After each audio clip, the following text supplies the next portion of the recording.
मध्य प्रदेश के विदिशा जिले में नाबालिग युवती हुई लालच का शिकार। माता पिता ने पैसे की लालच में आकर 16 वर्ष की उम्र में युवती का आगरा निवासी सौरभ तिवारी के साथ बाल विवाह कर सौदा किया था। मौका मिलते ही युवती आगरा से भागकर अपने मित्र आशीष रेकवार के घर आ गई। युवती अभी भी आशीष रेकवार के घर ही रह रही है। युवती के माता पिता ने आगरा निवासी सौरभ तिवारी के दबाव में आकर आशीष के खिलाफ धारा 376 का मामला दर्ज करवा दिया था। वहीं दूसरी ओर पुलिस का रवैया भी इस मामले में गोलमाल दिखाई देता है। युवती ने बताया कि मेरे बयान लिए बिना पुलिस ने आशीष रेकवार पर एक तरफा कार्रवाई की है।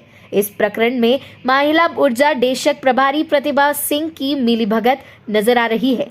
महिला ऊर्जा देशक प्रभारी प्रतिभा सिंह युवती को बार बार थाने बुलवाकर युवती के साथ अभद्र व्यवहार करती है। महिला ऊर्जा देशक प्रभारी प्रतिभा सिंह बाल विवाह जैसे मुद्दों पर संज्ञान न लेकर बार बार युवती को परेशान कर रही है। महिला ऊर्जा देशक प्रभारी प्रतिभा सिंह ने स्वीकार किया कि युवती का बाल विवाह हुआ है। युवती की शादी हो गई थी। सौरभ तिवारी पर कोई कार्रवाई नहीं की गई। महिला ऊर्जा देशक प्रभारी प्रतिभा सिंह के द्वारा ऐसे ही मुद्दों को नजरअंदाज कर पुलिस पर लगते हैं कई आरोप। युवती ने विदिशा पुलिस अधीक्षक डॉक्टर मोनिका शुक्ला को आवेदन भी दिया है। युवती ने मदद करने वाले आशीष रेकवार को बेल देकर सकुशल बरी किया जाए की मांग की है। अब देखना यह होगा कि युवती को न्याय मिलता है कि नहीं। वह पुलिस प्रशासनिक अधिकारी बाल विवाह पर कार्रवाई करने की बात तो करते हैं। अब देखना यह होगा कि पैसे के लालच में आकर बाल विवाह करने और करवाने वालों पर जिले में बैठे वरिष्ठ अधिकारियों के द्वारा क्या कार्रवाई होती है। कहाँ रहती हो? बालरापुर में। तहसील? बासुता।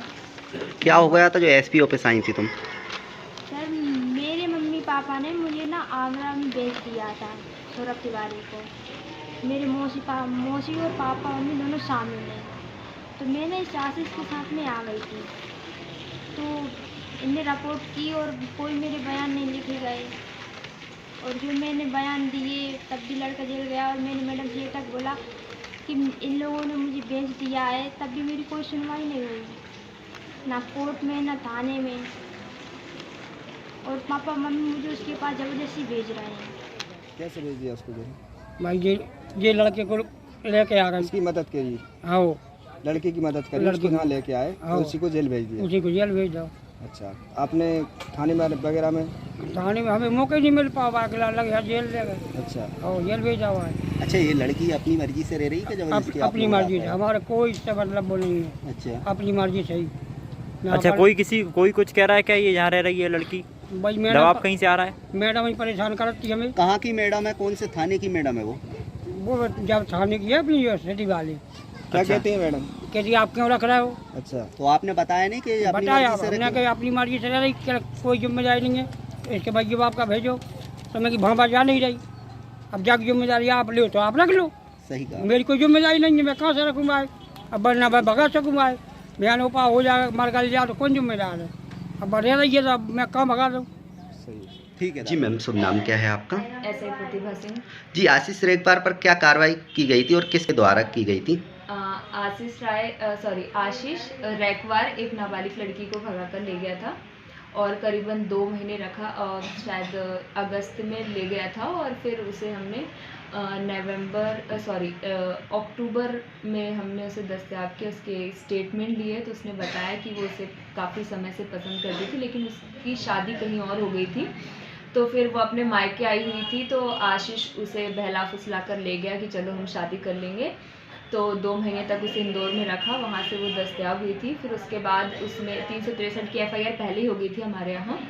फिर उसके बाद उसमें 376 इजाफा हुई, SC/ST एक्ट की इजाफा हुई और उसको फिर गिरफ्तार करके जेल भेजा। मैंने सिर्फ उसमें स्टेटमेंट लिए थे और मेडिकल करवाया था और वो प्रेग्नेंट भी थी। जैसे कि मैम नाबालिग लड़की थी और उसके माता पिता ने उसकी नाबालिग में शादी कर दी थी, तो आखिर उन पर क्यों कार्रवाई नहीं हुई? और जो आगरा उसको बेचा गया था उस पर क्यों कार्रवाई नहीं की गई? बेचने का हमें उस लड़की ने भी कुछ नहीं बताया, उसके माता पिता ने भी नहीं बताया। उन्होंने बोला कि हमने उसकी शादी करी थी।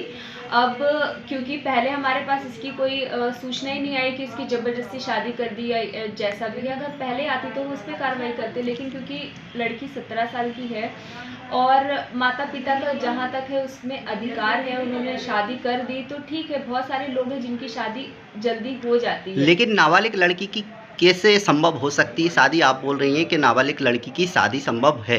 बात संभव की मैं बोल ही नहीं रही हूँ, मैं ये बोल रही हूँ माता पिता ने कर दी तो उसकी हमारे पास कोई रिपोर्ट नहीं आई, लेकिन क्योंकि वो लड़की को भगा ले गया, उसकी हमारे पास उसके माता पिता ने रिपोर्ट लिखवाई कि मेरी लड़की को वो भगा ले गए हैं। तो फिर हमने उस पर FIR की, उसको दस्तयाब किया, फिर उसमें इजाफा हुई धारा।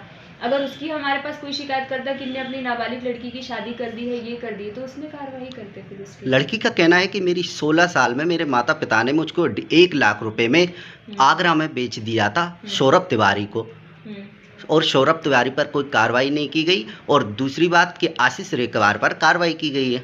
उसने हमारे को जो स्टेटमेंट दिया, कोर्ट में भी स्टेटमेंट हुए उसके 164 के और थाने में भी हुए 161 के। उसमें उसने ऐसी कोई इन्फॉर्मेशन दी ही नहीं कि मुझे बेच दिया गया या ऐसी कोई ज़बरदस्ती शादी हुई है, ये हुआ है, कुछ भी नहीं। उसने आशीष रेकवार का बताया, उससे हमने जेल भेज दिया।